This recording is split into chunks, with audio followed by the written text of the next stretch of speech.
Hey, thanks for joining me. June 25th, as I understand it, was the anniversary of the release date of X-Force #1.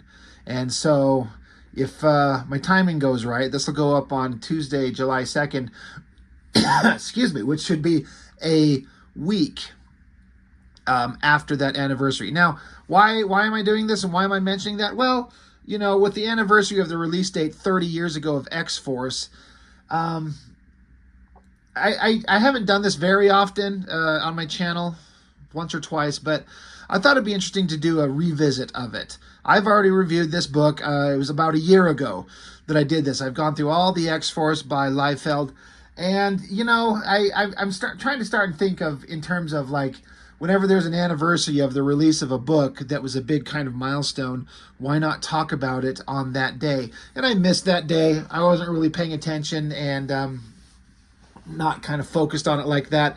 So why not? It'll be a week late kind of revisit of the release date of the anniversary of X-Force #1. And a lot of you who've been following my channel, you guys know I struggle with certain elements of this guy's artwork, but I have talked often how the older stuff, especially specifically right here in this era, is the best stuff he ever did, and I find it legitimately entertaining, even though it's just littered with incomprehensible choices. And sometimes it's not even the choices of like, why does this guy have the weirdest, biggest shoulder pads ever? Or why do they have these weird looking, overly excessive guns? It's not that. It's more of like the art and the rendering, and just from like a creative standpoint, like anyone that draws, why would they draw and have like the trigger guard be big enough to be 2 fingers wide disappearing under his knuckle here? And the lack of detail on the fist. I mean, this is the cover to the comic book, right? This thing should be like where you put all your effort. And he puts in all his efforts on the faces, and then you kind of hyper focus on that. But then you stop paying attention to the little things. Like, again, where is the hand on this thing here? See that hand holding that sword? Like, explain that. You just can't.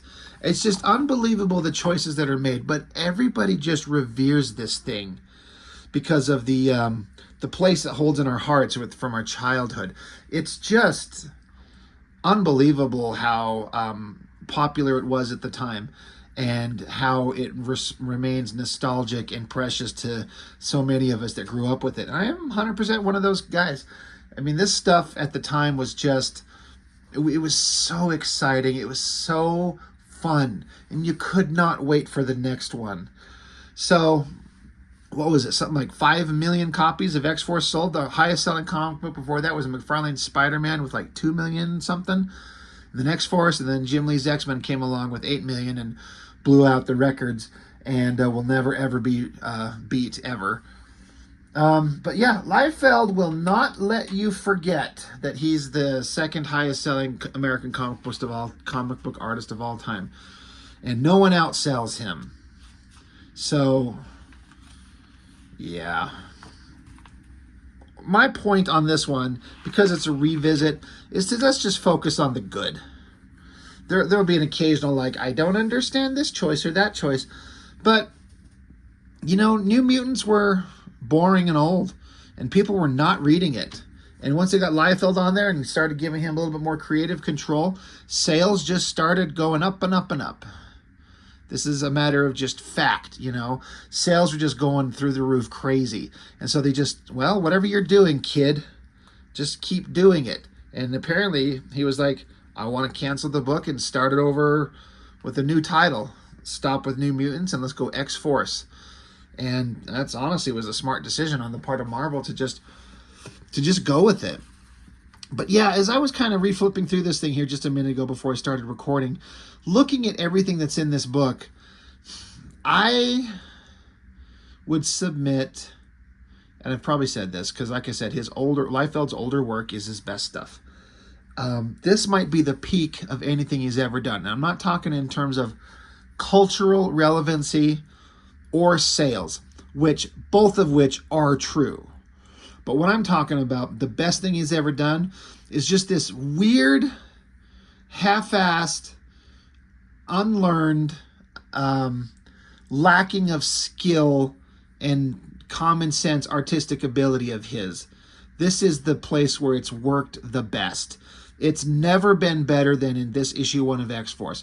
Somehow, some way, for some reason, he's doing something that works. And I still look at it and I'm like, I do not understand how or why an artist makes that choice, but it works somehow.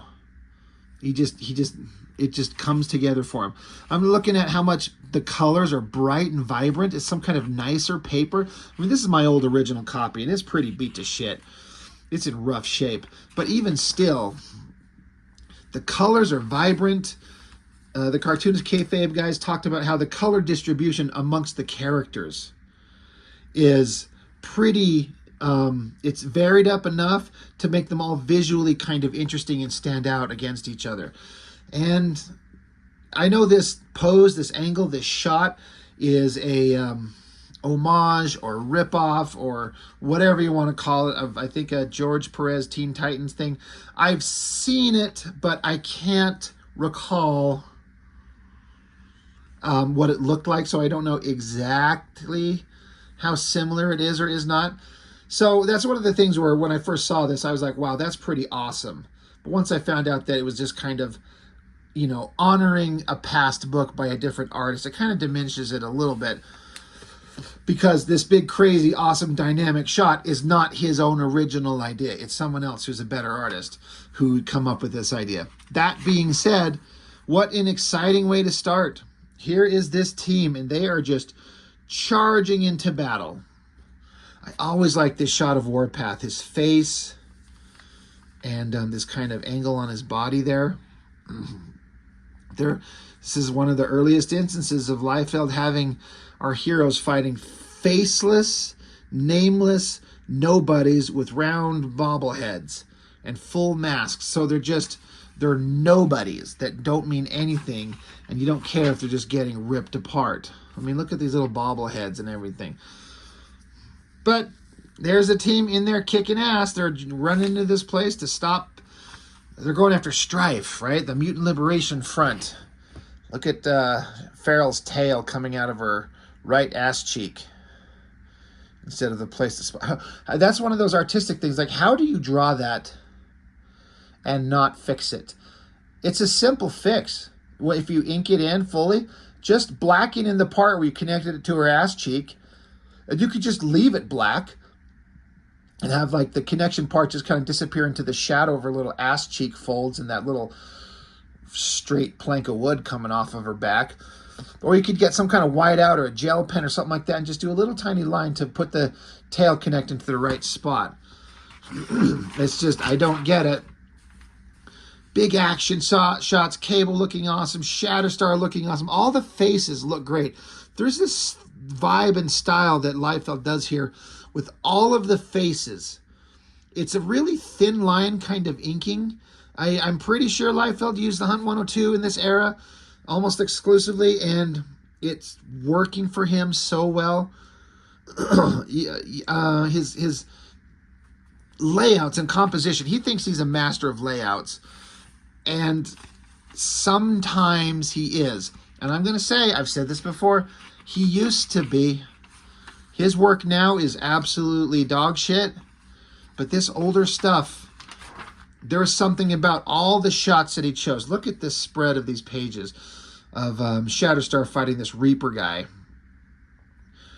Amidst all the weird drawing things and the lack of, like, where's the hands, where's one hand begin and where's another hand end, doesn't make sense. All the movement and action, and again, this bright coloring, this just all just works. It shouldn't, but it totally does. I always thought Shatterstar was really neat. I've got like nuggets of ideas to have like a Shatterstar story, but it's based on this old version of him, and he's gone through a lot of changes in character kind of alterations that does not make him anything I'm interested in anymore. But this old original idea of him, I was into. And then there's Liefeld just leaning into the shit that makes him popular. Big, explosive, energetic fight scenes right there. Boom.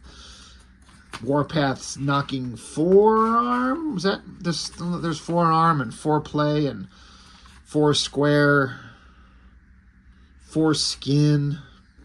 I don't know. There's a lot of fours. And then I don't think. No. This is not the first time. Yeah, I'm sorry. I'm just trying to remember where Strife has shown up before.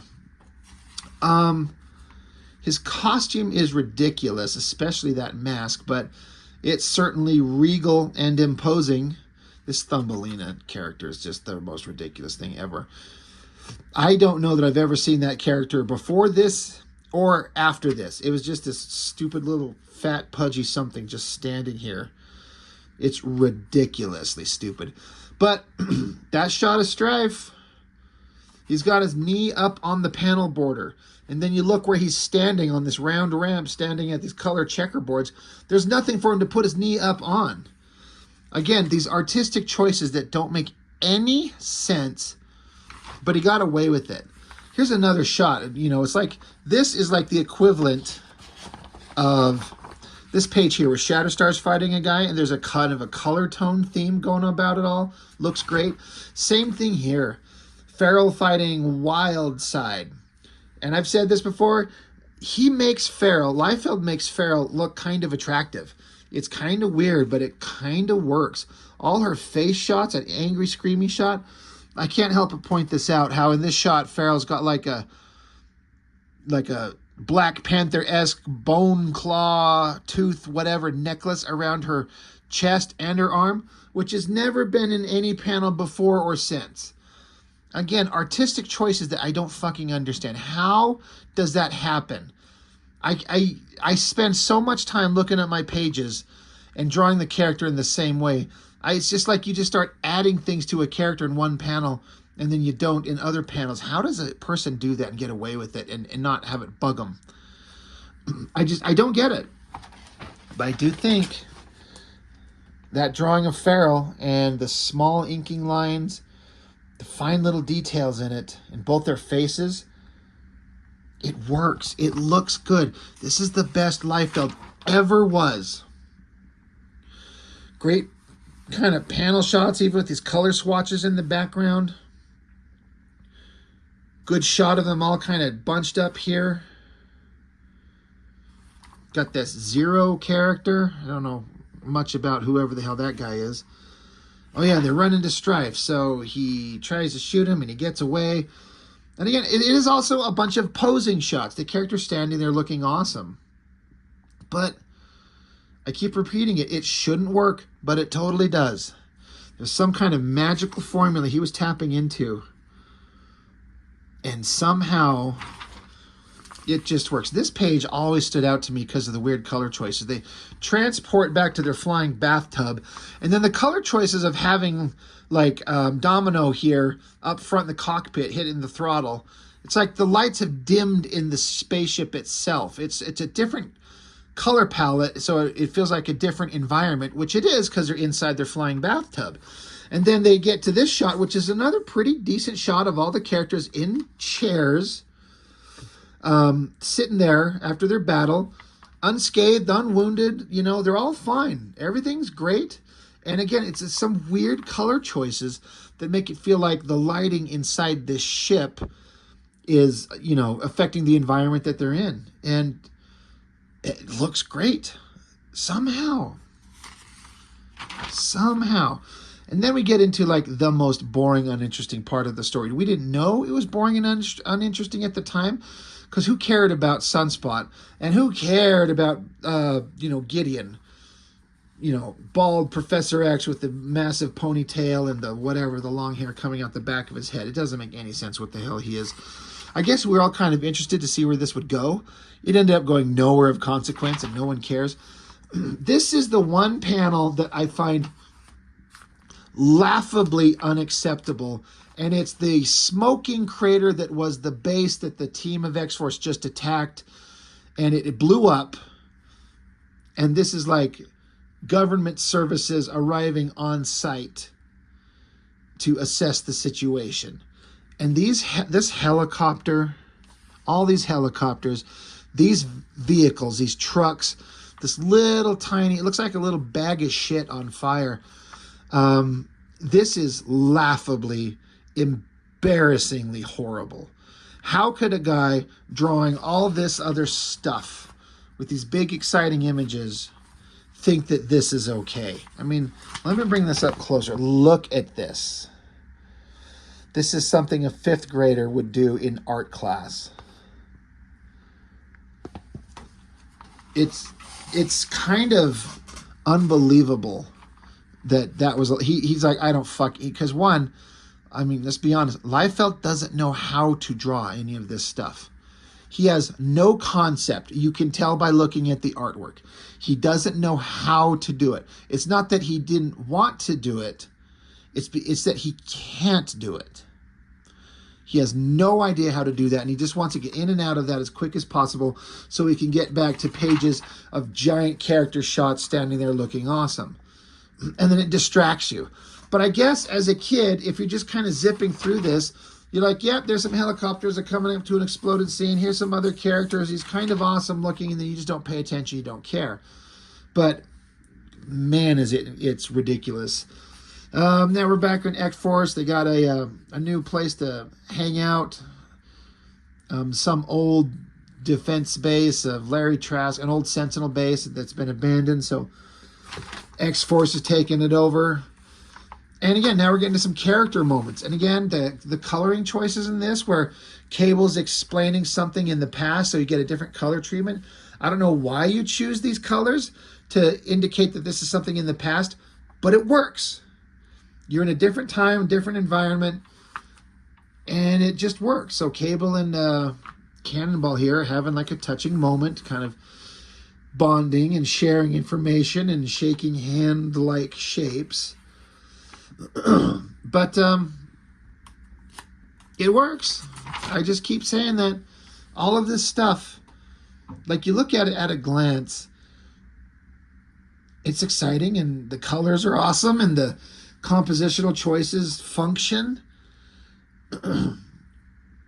I mean, it's just weird. I'm kind of flabbergasted at how much this is the best this art is. Like, just imagine this guy's never existed, Liefeld, and this is plopped down in front of you for the first time ever. There was no build up to it, but this is the first book that was ever put out by him, and you put this down in front of him. What would people think? Take this book back in time, go back into the 60s and 70s and put this in front of Kirby or John Romita. Like, what would they think? I think that they would just be laughing. They're like, what child drew this? But I also think that they could look at it and take something from it. Like, there is some kind of like interesting dynamic stuff going on. It's so hard to know. I just like to kind of, in my own mind, I just go through these thought games of, what if you took something that was popular at a time and go back in time and show it to the old masters? And, when the popularity of what made this popular didn't exist in anybody's mind. So show it to an entirely different era. And what would they think? It'd be just interesting to think of how they would laugh and think it's terrible, but then they also maybe would look at it and go, but there's something there. It makes me want to kind of rethink what we're doing. I don't know. It's interesting. But this book was unbelievably massive, and what a fun time. What a crazy time in comics. For all the artistic things I could say about it that are not good, I cannot deny the effect it had on me as a kid, and so many of us. So, X-Force, 30 years old, I think it is. It's something. It's something to behold. But still fun, right, guys? Like, it's fun.